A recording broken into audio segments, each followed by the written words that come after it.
Very good morning. In case, for those of you who don't know me, I am Kate and I am co-founder of Hello Mums. We provide childcare for nurseries and parents in London, and we decided that we need to do something fun for the community. Lockdown day one, here we come.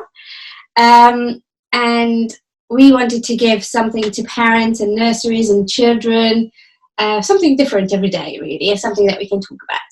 So yes, we have Amanda Gamma today, who is the owner and the head of the Good Play Guide. And today we will be talking to you, Amanda. Do you want to tell us a little bit about yourself?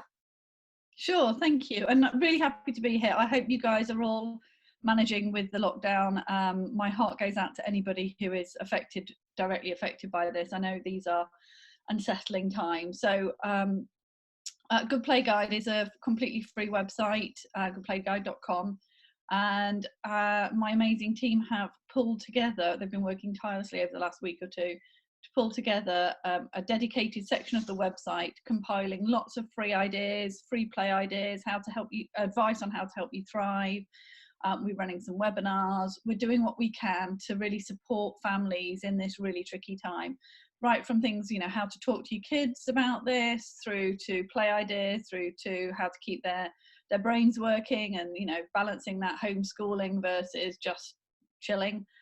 All of that kind of stuff is all available on the goodplayguide.com, and it's completely free. If you have any resources, if your schools or nurseries or of any resources that are free that you would like us to feature, then please do send them over. Yes, it is very difficult times, isn't it? I mean, in terms of most parents are not teachers. Most parents have a very busy schedule, and most of us still work from home, just like you and me.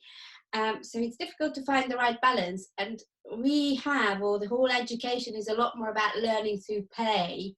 And I think this is an easier way for most parents to look at things, because we have math, geography, literature, everything around us all the time. And there are so many amazing resources, such like yours, that they really just have to find their way and the right way for them, isn't it? Yeah, absolutely. And we have a model of family life called parent-centered parenting. And again, there's information on the website if you want more info on it. But the basic premise is that, you are the linchpin of your family and you need to make sure you're okay. So worry less about whether your kids have done their homework or whether they're learning their maths or their spellings, and focus more on everybody's well-being, including your own.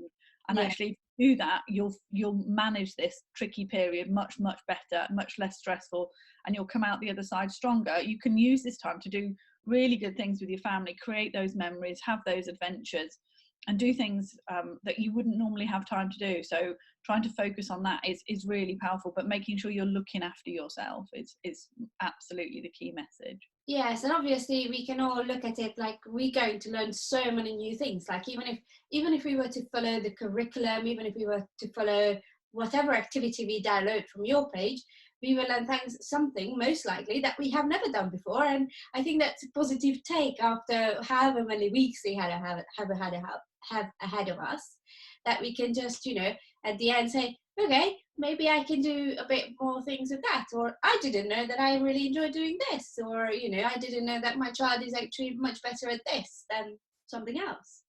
Yeah, exactly. And something like baking or cooking, really great activity to get your kids involved in. It's something that you need to do anyway because you need to eat. So It's not like having to put time aside to do something different, but getting the kids involved in menu planning, even budgeting for the food, choosing the ingredients, preparing them, cooking them, clearing up afterwards, all of that stuff. Really great way to sort of occupy your kids, but getting something really important out of it, as well as those kind of really key family times. And at the end of it, you'll end up with some family favourite recipes that you tried during this time that you probably wouldn't have tried otherwise. And there'll be something that you refer back to, and do you remember when kind of stories that really kind of bring the family together. Okay, so just thinking about what you do, and what obviously most parents will have children at home. So if we put them into, without being harsh, let's put them into some categories, because we obviously have the early years, children who are preschool, and then we have children who are key stage 2, so maybe 4 to 8 years old. And then we have children who are, let's say, 8 to 12. And then I'm not sure what we do with teenagers and preteens. good luck with them to all of you out there. We will have a murder mystery later on in one of the coffee breaks, so maybe that will be good for the teenagers. But shall we have a look at these three groups? So shall we have a look at something that we can do? Let's say if we have an under 4, and then we have a 7-year-old, and then we have a 10-year-old, and then we should have a look at something that's for the whole family, an activity that everybody can do. Sure. Okay, let's start with the youngster. I love the Mary Poppins approach to family life, and yes, there's lots of time for doing, arts and crafts and building towers and all of the sort of fun stuff. But get the kids to help you with your jobs, things like the laundry, helping them getting kids to play match with the socks. So you can be sorting the laundry, you give them the pile of socks, and they have to pair them up. So really, you can talk about colours, you can talk about sizes, whose is which, and all the rest of it. And it's a really good way of teaching the kids that skill, getting them involved, giving them quality time with you whilst you're still doing something useful. And those kind of things, with the vegetables, when cleaning the vegetables and ready for dinner, or even helping you sweep the floor. Kids love modelling grown-ups. At that age, you can get them involved in whatever it is you're doing. Yeah. And the chances are, with everybody in the house a bit more consistently, there's going to be more mess, more need to get those keep that house tidy. So getting them involved in that and making a game out of it can be really fun. Yes, and it still works with under 4s, because obviously when they get into an age when they should do it, they don't want to do it, do they? Absolutely. But it's a chore. It's a different thing than when it's a playtime and a fun thing to do. Yeah, if you can make it playful right from the early years, you'll have less of a battle when you're asking them to do it when they're a bit older. Okay, all right. Well, so that was our under 4s. Shall we have a look at something for a 7 or 8-year-old? Yeah, a 7 or 8-year-old. I think they are. I think one of the age group that may struggle with being without their friends, just as they're sort of forming those friendships at school. So I would set up a screen and see if they can connect with some friends and have a virtual party, whether it's a virtual, find a toy that they've all got, whether it's Playmobil or Sylvanian Families or even a game that they can all play with each other. Or they can have a disco. They can turn the lights off and have a virtual disco where somebody chooses, the different songs and they do that. But I think giving them the opportunity to stay connected with their friends is really powerful at that age, just because those friendships are emerging and they're still in a very sort of vulnerable state. So we want to make sure that kids that age have their opportunity to reinforce those friendships. Yes, and obviously one very important thing that we haven't touched upon is that with the social distancing and the distancing in general, for children it's going to be a lot more difficult to go back to school because they will get used to it. We all get used to the state we are in. So it's very important for them to stay in touch with other people other than just the immediate family. Yeah, absolutely. And then for what age did you say the next one was? 8 to 12. 8 to 12. So if we take a sort of 12-year-old, 11, 12-year-old, they are getting to the stage where they want to be more independent. They want to be treated like adults. Please resist the urge to sort of burden them with financial worries and job security worries and the kind of adult stuff. But do talk to them. Make sure that they feel that they are involved in family decision making. So agree screen time limits with them. Agree what jobs they're going to do around the house. Agree how much time they can have on their talking to friends and stuff. And again, social interaction for this group, really, really important. Allowing them to cook, encouraging them to do some cooking and support the family in practical ways, and whether they learn how to do their own washing or a chore that they can complete, and it will be their responsibility. Yeah, and you can use that to earn rewards or just help them feel that they are being treated with the sort of consideration and respect that they feel they deserve, because they have that ability to understand a bit more about what's going on. Make sure you give them lots of opportunity to ask questions about coronavirus and what's happening in the world, and answer them really. Do you think it is better, because obviously some 12-year-old will be very well informed and they will be hooked on all the news. Do you think that family together has to come to some sort of an agreement of how much of that matter should interfere into their daily lives? So because a 12-year-old can be, depending obviously where they come from, the hormones are starting to kick in, so it can be a very negative Yeah, and they can get really anxious and worried about all of this. So again, simple, honest answers, but let them lead the question. So let them ask you the questions. As long as they know that they can trust your answers and you'll be honest with them, they will come to you rather than going to less reliable sources of information like the internet and their friends. So you want them to be talking to you about their worries and their anxieties, but you want to make sure that you're not overburdening them with too much information or too many adult worries. So, and if they get hooked on something, so is it worth saying, don't read the news, don't believe? Yeah, or just, I mean, read a reputable source of news once or twice a day, absolutely fine, because I think if you feel like you know what's going on, it reduces anxiety. But one of the best ways to keep that communication open in families at that age is board games, or playing games together. So whether it's online games with families that are distant, you can play virtual games, or playing board games around the table. When you're playing a game, the communication flows a lot more naturally, and you get an opportunity to really connect with your kids and just check in that they're okay. So I'd definitely say board games and you get some really good board games. I mean, I think I guess this is what you would suggest. Do you think you could suggest to our viewers and in general to anyone some board games that is suitable from, let's say, 4 to 12 to 4 to 99 years old? Because I completely agree with you. We got loads of board games in the house and we just keep on playing them during the daytime and in the evening as well. Once our little one has gone to bed, the three of us plays together, because we find that it's important that we don't just go into our own individual little rooms in a way and then close everything off. No, exactly. So board games for youngsters, Orchard Toys do a lovely range of different board games, like going to the shops and those kind of things. There are some educational ones for the sort of pre-primary school age. Something like Double is great for families of all ages. It's great for different multi-generational. So Double is basically you have a packet of cards, and on each card you have various things. And you have to spot them. You have to match them. And you have to match different shapes or sizes. Yes, and Double has a junior version as well, doesn't it? So it has various versions actually. Yeah, no, and it's that's one that works across all sorts of different generations. Yeah. And then there are things like Cranium or those kind of games where you can play them in teams or individually, and you can have different levels.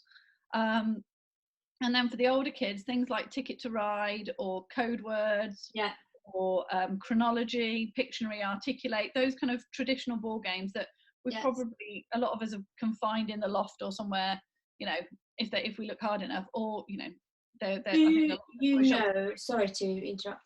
Do you know a cooperative board game? Like, I know one, but it happens to be called Pandemic, which I wouldn't necessarily recommend at the moment. Having played it many times, it is a really good cooperative game because everybody has to come together to save the planet. But maybe not the best game at the moment to play. Who knows? It's good for geography. Sure. There's quite a few games that you can play cooperatively. There's Beasts of Balance, which is a connected game where you're sort of trying to build a tower. There's and then for sort of educational things, Discover the World. It's good for geography and stuff. And again, just tweaking the rules. I think it's good for kids to learn to win and lose well anyway. So I don't believe in sort of removing all of the competition. You need to be able to model how you win and lose so that the kids can see that. It's good for them. It's a really important skill for them to learn. So I think board games are really good, and you can get ones, like you say, for the whole family. But if you're looking for a whole family activity, I would say a walk. Make sure you're getting outside once a day. The government advises that you go for a walk, and do that together. Take some photos. Do a scavenger hunt. There's stuff people are putting rainbows in their windows for kids to spot, or teddy bears or stuff like that. Those kind of things. Just go out as a group, as a family, and share that experience, and get that fresh air, get the exercise, and just reconnect. Because again, when you're on a walk, the conversation flows a lot more naturally. You get that reconnection with nature. You just get some fresh air in your lungs, and it does help everybody feel better, eat better, sleep better, which again, really good for everybody's well-being. Yes, and obviously there are so many things, as you have said, Easter is coming along and most likely we will be somehow closed in. So you can start preparing children for that, maybe we will hide the eggs here or there, or, because many people will not have the luxury of having a garden or having a balcony, so they will need to go out, and we all need to go out still, obviously within reason, like you said, and it's important that they go on bike rides. But I think you can easily build games around that as well if you have the time. I think the tricky part is when both parents are at home working and they have, let's say, two children who still need to be home ed. And I think that time can be very stressful. So maybe, like you said, if they can afford it, then during lunchtime or before lunch, they should just all go on a break and go for a walk outside. Yeah, I think there's a really nice report from Charisma Kids on the sort of working parent survival guide, and it's got some really good advice in that. Again, I think the link is on our website if you want it. But Charisma that kind of parents, did you say? Sorry, Charisma parents. Charisma Kids, it's Charisma called. Kids. But the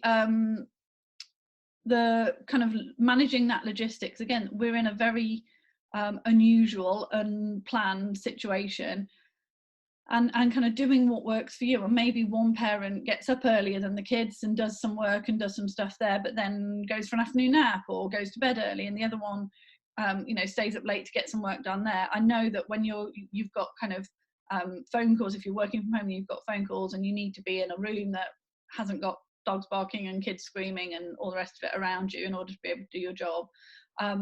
Then you have a limited amount of space, it can be stressful. But if you can schedule it and do as well as you can, I think most people are very understanding of the odd, kids interrupting a phone call, or Yes. Dogs barking or other things going on, or everything happening behind you, basically. Absolutely. And there's some funny videos that I've seen of that kind of thing already. So I think that's going to take a while for people to get used to. But just think creatively about what works for you and your family. And I think yes. if you're looking after yourself and you are true to yourself and you figure out what's important to you, communicate well with the other people in your house, and just try things out. And they won't all work straight away, and they might take a bit of getting used to, but give yourself a break, be kind to yourself, and just go with it, I think is my my advice wherever possible. Yes, and obviously your website, the Good Play Guide, also lists toys and activities. So let's say that, for example, I have a 4-year-old and he's mostly happy playing by himself for, let's say, half an hour or so. So for the same age groups, under 4 and under 8 and under 12, is there a game that you would recommend, or a toy that you would recommend, that would basically allow them to play on their own for a little while, so everybody gets a breather? Without being harsh, I'm a parent and sometimes I just need the breather. Absolutely. And I think it's really nice to have options other than screen time to turn to. So so construction toys for under 4s, construction toys, things like Geomag, the magnetic blocks, or the Lego Duplo, those kind of things. Really good. You can set them a challenge to see how tall a tower they can build, or if they can line up all the green blocks or whatever. You can set them those kind of challenges, and that hopefully will buy you a bit of time. And make sure that you give the kids lots of positive reinforcement and praise if they let you spend half an hour doing your work, so that you can then play with them, and you give them your time back as the reward that you can play a game with them. So the younger the kids are, the smaller their concentration, or the shorter their concentration spans are. So 20 minutes for younger kids, up to an hour for 7-year-olds or whatever, but get them into the habit. Kids used to entertain themselves all the time. I think it's a modern phenomenon that we feel obliged to entertain our children 24/7, and actually when they are entertaining themselves, they learn a lot of really important skills: decision making, initiative. They learn to listen to what their body's saying, whether they're up for something challenging or comforting or relaxing. So it's really important to give them time to. And I think it can be very much part of the routine, because if they see that they enjoy being on their own, then you can make it into a daily thing, and overall it will be the benefit for everyone on the long term and the short term as well. Yeah, absolutely. So for 7-ish-year-olds, setting them up with a project. So when you're working, they can be doing their work, if you like, and they can have that project that they do a little bit of every day or a couple of times a day. let them choose the topic, let it be something that really interests them, and then try and get the learning into that topic. So if you've got a kid who's dinosaur mad, that's great. Bring that learning into a research project on dinosaurs. If they're car mad, or animal mad, or whatever it is, let them use that passion, and they can set a project, and you can just work with them. They can show you what they've done, and it can be as academic or not as you like. It can be just fun. They can be drawing things, they can be making things, they can be Googling, what's on. Yeah, they can make a board game, a new board game out of it, on the basis of Monopoly or any simple games, really. Yeah, absolutely. So they can do all of that. And I think that's a really good thing. They will feel that they're being given a task. They will have some structure to it. And then when mummy or daddy is working, they're working as well, and they're doing their project. But if it's something that really interests them, you'll find it easier to keep them at it. Yes. And it'll be self-motivating. So yeah, that would be. Yes, and obviously they could come up with a team project as well, because again, we are talking about peer-to-peer interaction being very important. And you can disagree with a small group of your class, or just the whole class, whatever it is, that you're doing a project just for fun, and everybody can say what they want to do. And that way, I reckon they feel more responsible and more keen on doing it, because they say, okay, we got this week, and this week's project has been chosen by Alex, and Alex would like to have a garden and designing a garden project. And you can put in any sort of trees that you want. You just have to come up with some ideas. Yeah, perfect. Yeah, those kind of things work really well. So for the older kids, the 12-year-olds, I think we're then looking at some schoolwork probably, and there's nothing wrong if you're doing an hour or two of work for them to use that time to do their studies. Their school will be setting them work. Secondary school kids will be getting homework and study guides. And if they're not, BBC Bite Size has loads of stuff on it that is curriculum linked and subject specific. So use that to help them build some structure into their day. And I think hopefully I'm not expecting 12-year-olds to sit down and do 6 or 7 hours of schoolwork a day, but if they do a couple of hours with you while you're working in the morning, and then a couple of hours with you when you're working in the afternoon, then you can focus on board games, going for the walk and all of that kind of stuff, and you feel like you've got a bit of structure to the day. So I think that's good. So yes, we were talking about, is there a board game or a game or other game that they can play on their own or with their peers, let's say for an 11-12-year-old, that you would recommend?